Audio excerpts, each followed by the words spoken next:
Eu convido, então, vocês para a gente dar início à mesa redonda Novas Tecnologias, Ética e Sociedade. Eu sou Rosa Pedro, professora da Universidade Federal do Rio de Janeiro, e gostaria de chamar para compor essa mesa o professor David Rosner, da Columbia University, o professor João Arriscado Nunes, da Universidade de Coimbra, o professor Gilson Luiz de Oliveira Nunes, do Lima, do Centro Universitário Metodista, do Rio Grande do Sul, e para chamar um por um, cada vez que posso. E o professor Adriano vai dar interferência, não tem jeito. Prêmio Brida para coordenar o debate. Inicialmente, eu gostaria de apresentar cada um dos convidados dessa mesa.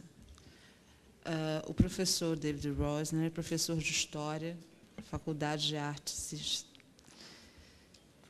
O meu resumo aqui. É professor de História e Ciências Sociomédicas da Columbia University e co-diretor do Centro de História de Saúde Pública da Columbia Maimel School of Public Health. Nos últimos anos, ele tem se dedicado ativamente, tem estado envolvido em processos legais em prol de cidades, estados e comunidades que buscam fazer com que as indústrias sejam responsabilizadas por ações no passado que resultaram em danos imensos para as crianças americanas. Dentre os seus livros, destacam-se Deceit and Denial, The Deadly Politics of Industrial Pollution e Deadly Dust. Eu quero agradecer ao William Weissman por esse convite de falar hoje. Eu estou aqui falando para uma plateia científica porque eu sou um historiador e na realidade, eu vou ver a história das decisões desses materiais tóxicos e o que fazer. Raramente eu falo para cientistas, então essa é uma oportunidade fantástica para mim.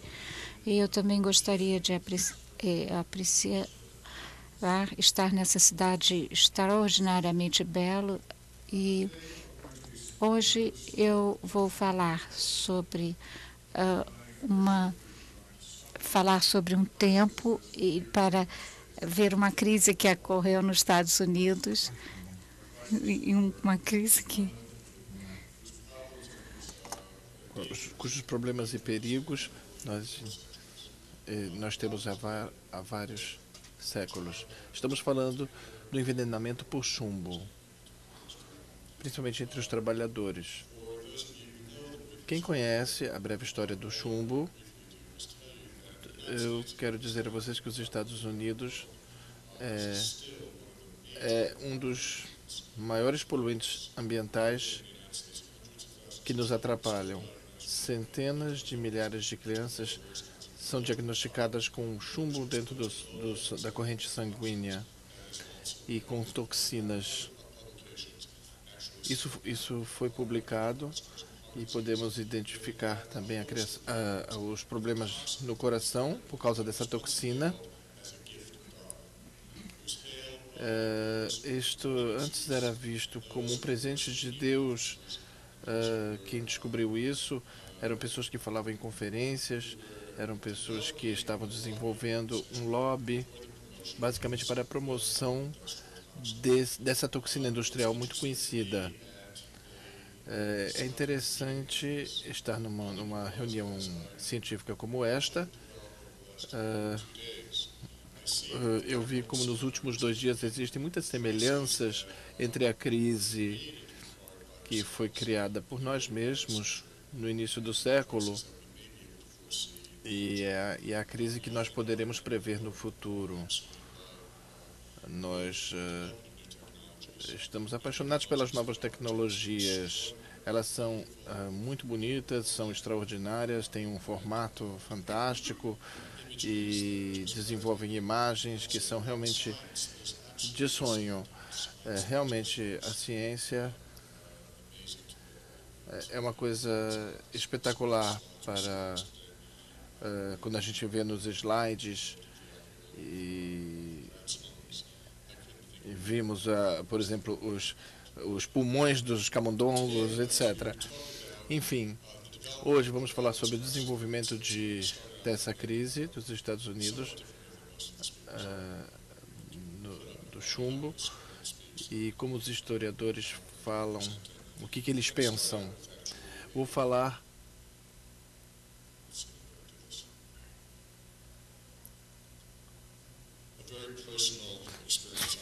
sobre uma experiência pessoal que eu tive alguns anos atrás, 3 anos atrás, quando eu recebi um e-mail de um grupo chamado a Mesa Redonda. E esse grupo era uma organização criada para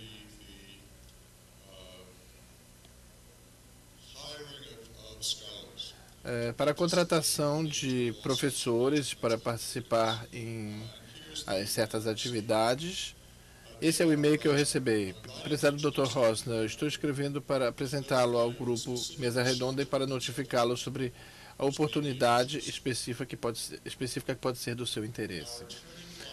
Nosso cliente está procurando um historiador credenciado, acho que estavam falando de mim, de uma universidade conhecida, para fazer pesquisas históricas e instruir um júri que tenha que lide com o perigo ocupacional desde 1958 que o chumbo causou nas pessoas. O historiador não precisa ser um especialista do assunto, não precisa saber muito sobre o seu assunto.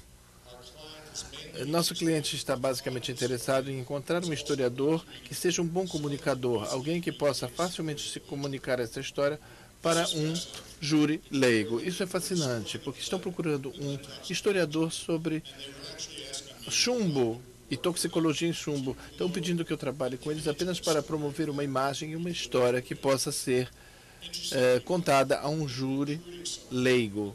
Estavam recrutando uma pessoa, estavam tentando me recrutar justamente para testemunhar contra mim sobre um trabalho que eu estava desenvolvendo em Rhode Island.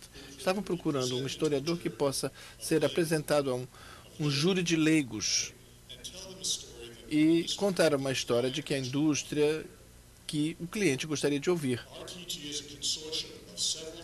RTG é um consórcio de vários professores e especialistas em gerenciamento, lei, direito, medicina, ciência, computação, educação, engenharia econômica e economia e outras disciplinas que estão disponíveis para fornecer o seu testemunho customizado para empresas de advocacia e clientes do Grupo Mesa Redonda. No site eles disseram que tinha 45 mil intelectuais americanos que faziam parte desse grupo e que foram justamente contratados para fazer testes sobre para fazer testes nessas indústrias para poder contar essas histórias específicas sobre assuntos específicos diante de um júri leigo. Eles queriam me recrutar para falar sobre um acidente que aconteceu no estado de Rhode Island. Esse estado tinha uma cobertura no caso de acidentes causados pelo chumbo no século passado. Havia dezenas de milhares de crianças que foram envenenadas por causa dessa poeira ou por causa de objetos ou brinquedos que entraram em contato com a boca delas que estão relacionados ao chumbo. Eles que estavam procurando no estado de Rhode Island, que decidiu que o chumbo era uma toxina conhecida por muitos anos, baseado num trabalho que eu tinha escrito, que não apenas a sociedade, o Estado, não deveria encontrar meios de resolver esse problema, mas a indústria deveria deveria ter uma responsabilidade por ter disseminado essa toxina no estado.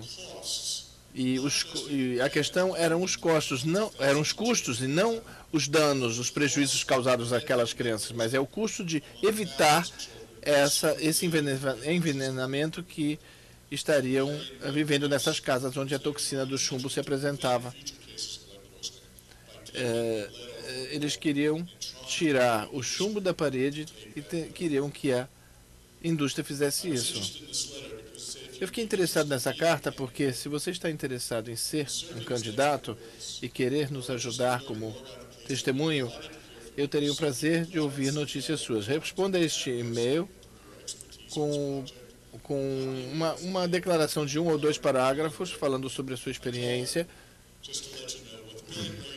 e falando sobre os custos.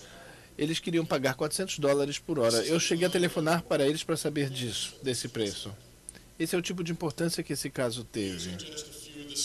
Estas são algumas indicações da importância deste caso e a situação incomum que o historiador se encontrava. O historiador que prefere trabalhar em bibliotecas sozinho, nunca falando com outras pessoas fora do meio acadêmico. Eu nunca falei com ninguém sobre algo importante. Falam-se de um historiador e um advogado falando sobre a tinta de chumbo. Temos aqui alguns títulos. Todos os dias em Rhode Island havia um título sobre a história do chumbo e na comunidade dos pneus aprenderam o que era o chumbo e quantas crianças eram envenenadas e o legado histórico que permitiu que esse veneno entrasse no meio ambiente. No final do julgamento, o júri da cidade de Providence, no estado de Rhode Island, aprendeu uma grande lição sobre a história do chumbo e a importância desse caso quando resolveram que a indústria que tinha vendido esse pigmento e produzido esse pigmento e aprendesse os perigos que esse elemento provoca e assumiram essa responsabilidade que chegou a $4 bilhões para o estado de Rhode Island para remover essa toxina do estado, das paredes do estado. Este foi um momento extraordinário para um historiador que trabalhava numa biblioteca. Talvez foi o ápice da minha vida, mais do que... Logicamente que o nascimento do meu filho e o meu casamento também foram marcos na minha vida. Isso aconteceu 2 anos depois, o caso se tornou reverso. Não podemos responsabilizar uma empresa pela promoção de um produto letal, não podemos nos responsabilizar por mortes de crianças ou prejuízos de crianças no futuro, não podemos, nós vamos reverter esse caso com um técnico que foi levado para o tribunal. Houve um litígio de 10 anos no tribunal. Foi a lei errada. Nós temos que conhecer a nova lei. Só podemos processar quem já foi prejudicado no passado. Para isso, não se pode ter dinheiro para retirar o chumbo do ambiente. Não conseguimos achar uma forma de usar esse veneno que está ao redor de centenas de crianças nos Estados Unidos. Há milhões de crianças no mundo que estão em várias comunidades e que estão em casas pintadas com chumbo ou em regiões onde há gás de chumbo e outras coisas mais. Não sei como vamos traduzir isso, mas não sabemos como vamos trazer a pasta de dente de volta para o tubo. Uma vez que isso for distribuído amplamente e entrar no ambiente, como nós vamos recapturar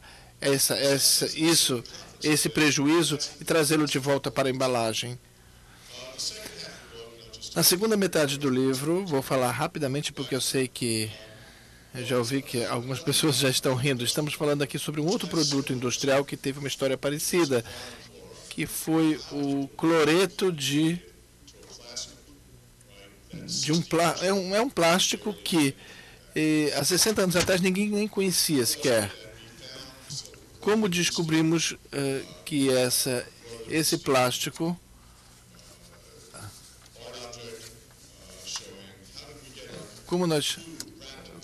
como conseguimos embrulhar a nossa comida dentro desse plástico e como acabamos ficando dependentes desse material.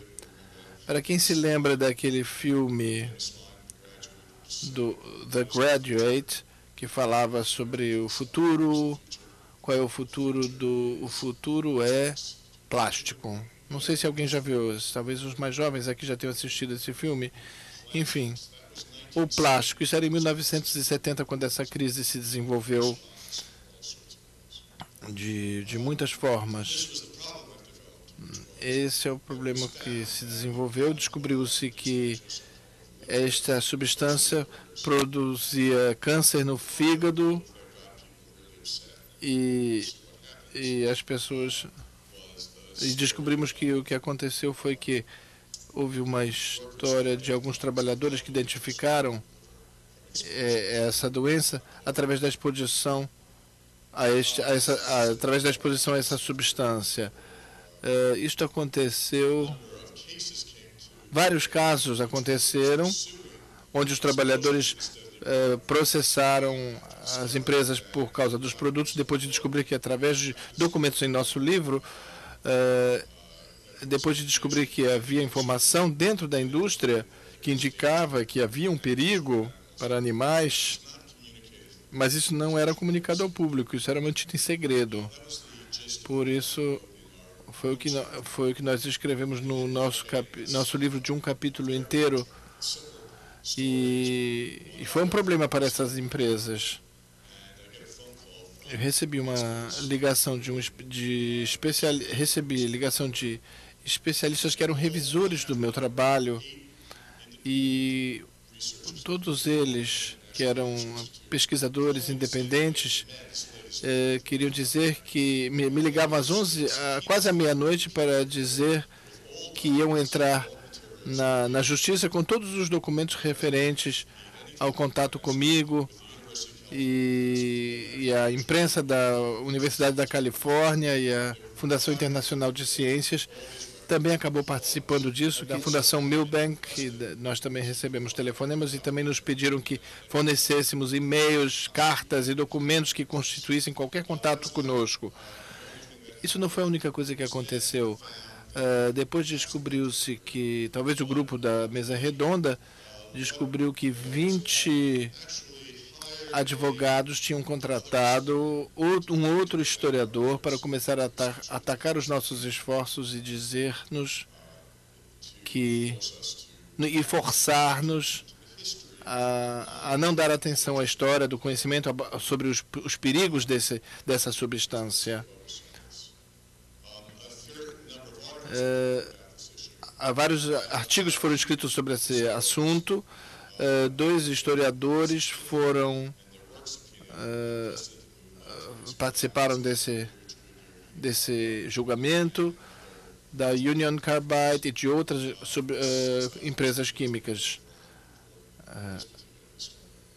E esse historiador conseguiu intimidar a empresa. Esse foi o livro que foi escrito e que causou todo o mal. Todo o problema. Temos aqui o problema de a história de uma parte do problema. Temos aqui um filme sobre o envenenamento do chumbo. Do início do século passado, quando o chumbo era identificado como um perigo industrial importante. Esse filme aqui é de 1904. Este aqui sou eu aqui em cima. Vocês estão me vendo? Assinando para vocês? É assim que eu me sentia quando eu recebi quando eu me envolvi nessa questão do julgamento. Estamos aqui no topo de um edifício, num mundo que foi radicalmente transformado pela criação das principais indústrias, que tem uma grande participação na indústria do chumbo. Isso é um mundo perfeito, onde não há nenhum regulamento, não há tentativas para controlar as substâncias químicas, não há nenhuma proteção para a força de trabalho contra as toxinas. Mas eu gosto desse filme porque isso simboliza a minha ansiedade no momento daquele protesto, num mundo que não tinha regulamentos e que fizeram com que o chumbo se transformasse numa das substâncias principais nessa nova economia. No novo ambiente industrial, houve a criação de uma nova indústria americana que resumiu uma história muito interessante e complexa. Quando o chumbo foi introduzido na gasolina, na GM, na General Motors, que era o principal concorrente da Ford e que estava tentando encontrar um novo aditivo para a gasolina que permitisse dar mais energias para os carros, os Cadillacs, os Chevrolets e os Buicks no mercado para os modelos de carros. Muito rapidamente, oficiais de saúde e funcionários públicos descobriram o tetra-LED, que era uma toxina não industrial, que foi introduzida no ambiente. Aqui temos alguns títulos dos jornais sobre as primeiras formas de acusação dessas toxinas que podiam prejudicar as vidas dos trabalhadores nas fábricas. Esta é a primeira substância que foi vista como um presente de Deus pela indústria, e era visto como um modo potencial de se melhorar a vida americana e a indústria americana, e finalmente estava nos envenenando a todos. Aqui vemos outro título. Essas são as ansiedades que eram provocadas entre os intelectuais da saúde. Por exemplo, Dr. Henderson avisa que a tetraétil, que o chumbo tetraétil é pior que a tuberculose. Bilhões de dólares estavam envolvidos nisso, até que aceitássemos essa substância como prejudicial.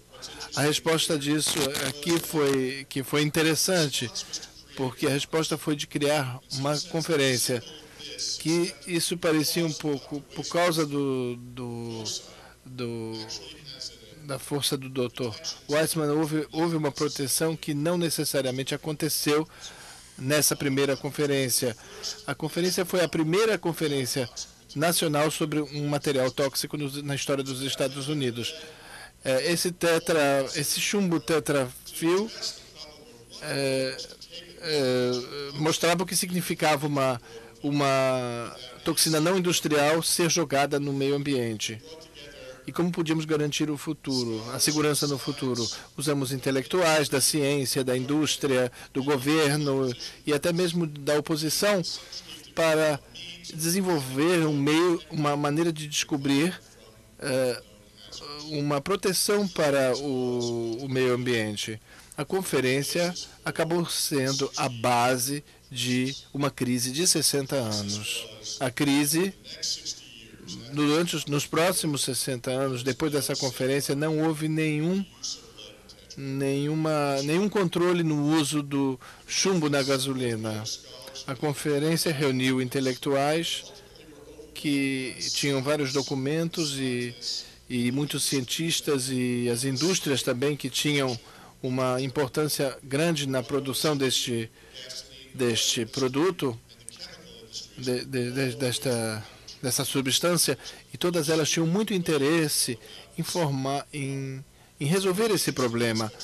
Um dos aspectos interessantes da conferência era que eles criaram uma máquina a vapor que não parava nunca, com qualquer pessoa que protestasse ou falasse sobre o perigo dessa substância, era considerado alguém como anti-ciências, anti-cientista, ou talvez eram considerados retrógrados que queriam erradicar o progresso, interromper o progresso de uma sociedade inteira. Não apenas questionando os valores do uso da gasolina, do chumbo dentro da gasolina, mas acabaram criando um grupo de especialistas que controlou a forma como esse material era usado e falou sobre o perigo dessa substância. Esse grupo estava ligado à indústria que estamos tentando regulamentar. É muito interessante observar outros exemplos do mesmo processo na história do mundo. Pode ser com PCBs, com DDT, temos muitos problemas e perigos conhecidos no mundo onde a conferência prova ser acaba suprimindo esse tipo de questionamento. É o caso aqui, porque hoje em dia não acho que haveria mais esse tipo de questionamento, mas o foco da crise que encaramos hoje em dia, onde ainda temos grandes quantidades de chumbo ambiental dentro do ambiente e que foi produzido pela criação de uma constituinte de cientistas, acadêmicos, universitários, governos, instituições e empresas que têm um papel definido na definição de quem era ou não era um especialista, quem tinha e quem não tinha direito de dizer alguma coisa, quem tinha direito de fazer uma afirmação e quem nem tinha nenhum tipo de voz. A questão é que eu não sei se isso tem a ver com com a situação da nanotecnologia, mas eu suspeito que existe um grande interesse envolvido na formação do futuro nesse campo. Essa substância que eu acabo de mencionar, nesse breve espaço de tempo, deveria ser visto como uma precaução, uma história de precaução, uma história onde, mesmo com a melhor das intenções e mesmo com discussões em aberto, sempre existirá aquele perigo de que nós estamos constituindo para a criação da nossa próxima crise ambiental. Estamos criando uma constituinte onde cada um tem uma participação material que vamos tentar compreender e criticar. Eu vou parar por aqui, porque eu acho que vocês já estão querendo me parar. Será que eu ainda tenho tempo? 5 minutos? Muito bem. Nesse caso, então, os historiadores costumam falar além do tempo. Normalmente, eu vou continuar por mais 1h e 15 minutos. Brincadeira, não vou fazer isso, não. O poder, a potência dessa indústria era uma coisa enorme. Muito rapidamente, ocorreu uma promoção do chumbo, não como um potencial perigo, mas sim como um benefício para a sociedade. Essa empresa que criou esta substância, essa toxina, na indústria das tintas, onde se usava muito chumbo, e era um material benéfico e seguro, que promoveria o progresso da sociedade. Aqui vemos alguns dos artigos que começaram a partir dos anos 20 sobre essa tinta. Falava-se das belas cidades do Nordeste e do Centro-Oeste dos Estados Unidos, cujas casas estavam sendo pintadas com essa tinta. E já começou-se a falar desses perigos. Essa é Kenneth Blackfan, que vem da Johns Hopkins University. Houve artigos escritos por Gibson, Love e Turner, que vinham escritores australianos falando dessa tinta e que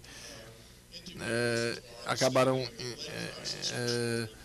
falando de uma crise do chumbo para as crianças nos Estados Unidos.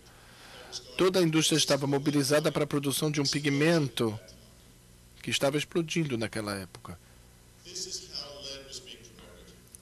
Assim o chumbo era promovido, e assim que aprendemos coisas sobre ele.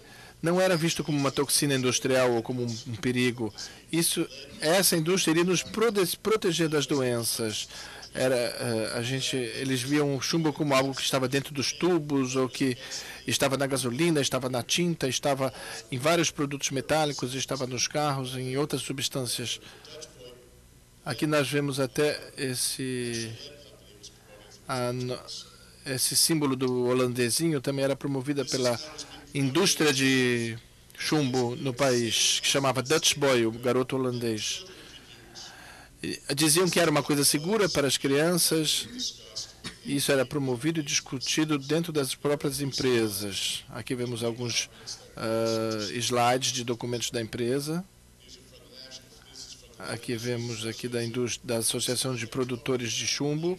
Em 1929, o envenenamento do chumbo recebeu muita publicidade e acabou sendo prejudicada por causa dessa publicidade, dizendo que crianças e bebês estavam sendo contaminados por essa substância. O problema geral era como estabelecer um bom nome para o chumbo, como vamos promovê-lo como um produto seguro e não perigoso, e como vamos agir contra essa propaganda desfavorável. Ela não se via essa questão como uma questão de saúde, mas sim uma questão de relações públicas. Como vamos melhorar a imagem do chumbo, transformá-la numa coisa perigosa, numa possível esperança. E aí isso demorou... Tivemos décadas de propagandas para tentar mudar essa imagem do chumbo. Esse é um outro artigo da seguradora Metropolitan, que dizia que centenas de crianças, isso era em 1933, centenas de crianças, hordas de crianças escreveram um relatório de que a indústria fez um protesto. Como se pode apresentar isso? É injusto para o produto, como se o produto tivesse sentimentos. Como podemos interromper essa indústria, essa produção, essa publicidade negativa sobre o nosso produto, que é a maior seguradora industrial? Com essa questão, a publicidade sobre a tinta de chumbo, um artigo do boletim recebeu muita publicidade contra que estavam protestando justamente por essa propaganda negativa. Nós queremos evitar qualquer polêmica com as pessoas do chumbo. Havia processos. Cada caso de envenenamento identificado estava sendo analisado e entrou-se na justiça para cada um deles. Por favor, então, pedem informações, e até mesmo essa seguradora queria ceder diante dessa grande indústria da toxina, porque estaria deixando de ganhar dinheiro se isso acontecesse. Queria mostrar isso dá uma imagem de como era horrível este produto e como essa indústria tinha reagido diante da publicidade sobre esse produto. Isso vem de um relatório interno sobre o envenenamento dos funcionários da empresa envenenados por chumbo. O Dr. House era da Universidade de Harvard, era um pesquisador que foi contratado como consultor para a empresa, falou sobre extratos de fígado que foram demonstrados como terem menor valor na anemia secundária devido ao envenenamento por chumbo, mas que não causam danos. Ele chegou a dizer isso. Prepararam um caso isso era de um funcionário que foi envenenado. Prepararam um caso, parece dar muita compensação. O trabalhador gostaria de receber uma indenização e estamos tentando lutar contra ele. Se você estiver livre de chumbo e quiser passar por esse exame no tribunal para não receber uma indenização e descobrir que você não está sendo contaminado e você injetar o chumbo dentro do seu fígado, na sua corrente sanguínea, mesmo sabendo que isso faz mal para ele, mas havia pessoas que faziam isso. A medula, a espinha dorsal está ativa, você pode mostrar o fígado mesmo que bombeando algumas células de sangue no sistema por alguns dias, só para dar a impressão de que está sendo contaminado pelo chumbo. Será que nós podemos continuar com a discussão sobre a primeira questão, o valor sobre a higiene dental industrial? Será que alguém aqui quer fazer algum comentário sobre esse tópico? Estamos falando aqui da indústria, dos dentistas e do que a indústria pode fazer. Eu acredito que os dentistas e a indústria são muito importantes, pelo menos em cuidando da piorreia e cuidando das doenças que os funcionários têm. Isso fez com que nós interrompêssemos a nossa linha de chumbo, que justamente a que o advogado queria atacar. Eu vou mostrar aqui menos slides, porque essa era parte da propaganda para nos dizer que o chumbo não era um perigo, que podia ser usado com segurança no ambiente e que pode se tornar um dos componentes principais do mundo dos nossos filhos. Fizeram até um livrinho para as crianças sobre essa tinta de chumbo. As crianças podiam pintar um livro de colorir. Ele era desse jeito. As histórias geralmente eram distribuídas durante 30 anos para as crianças. Basicamente, a história era como o chumbo protegia as crianças dos males do mundo externo. A criança era como se fosse assim, um poema com rimas que são impossíveis de traduzir. As crianças tinham depressão porque tinham paredes escuras e depois tentamos pintar essas paredes com uma cor mais colorida e elas ficaram mais alegres. A mãe entra, é uma mãe muito moderna, nos anos 20. Ela tem mangas curtas, tem um chapéu na cabeça, usa salto alto. Aí ela convida o holandesinho, aquele personagem que é daquela empresa, o símbolo daquela empresa, e ele mostra como se usa essa tinta para poder fazer com que o dia seja mais ensolarado. Novamente vem aquelas rimas que não podem ser traduzidas e o resto do livro simplesmente é uma discussão de como podemos misturar essa tinta. Podemos pintar seu quarto, podemos pintar os móveis, podemos cobrir o mundo inteiro com esse chumbo, na verdade. Podemos cobrir o mundo das crianças com chumbo.